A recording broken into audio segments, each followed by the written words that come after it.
Low bar pullovers. We're going to do 4 different variations, starting from easiest to more difficult. You're going to want your bar somewhere around chest height. Make sure it's banded to the rig for safety. Hands should be wider than your hips. If your hands are closer together, you're going to end up pulling over and having your fingers stuck, so widen your grip. Start with your hands pronated, step up to the bar, and put 1 foot forward. I decided to put my right foot forward because I like to kick with my left leg. I know my hamstring on my left leg is a little more flexible. From this position, I'm going to try to keep my chin up over the bar and the bar close to my chest. But the real trick about the pullover is that your hands will go from in front of you and then rotate downward. You're gonna try not to lose the bend in your elbows, because once you have done the pull up and you start pulling your legs over, to avoid having to pull twice, you want to try to keep them bent.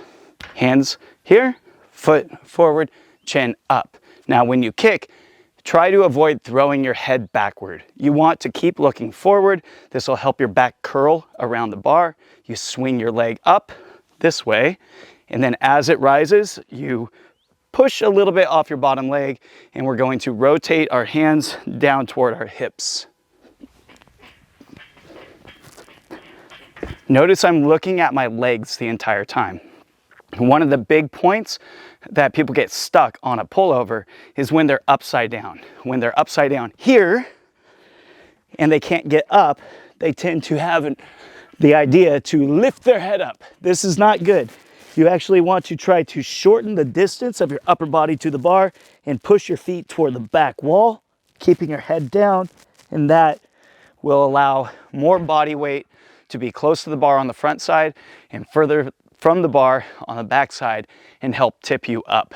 If you lift your head and you arch your back, this is when a dangerous situation can occur, and you could slide down and fall off the bar if you let go of the bar. So keep your head tucked down. Part 2, we're going to do the same thing, except we're going to start with the foot in front. It doesn't get this big swing. So we're going to go here, lift, and watch the legs go round and over. Part 3, 2-footed takeoff, both feet in front of the bar. We already have our arms bent, so this eliminates the pull-up part. And we're going to jump and watch both knees and then straighten the legs. If your legs are straight and you try jumping off 2 feet, the leverage is going to be too heavy on the front side and is likely to pull you back down. Keep your knees bent, send the knees over first, straighten the legs, and the way that the legs, as long as you keep looking at them and curling your back, will pull you up. Part 3 is a swinging chin over the bar pullover. So we're going to start here, chin over the bar, and just as it intends by the name, we're going to hold this position and swing.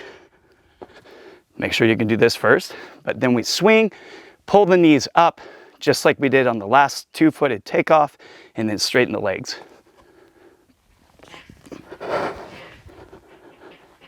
Those are the 4 variations for the low bar pullover.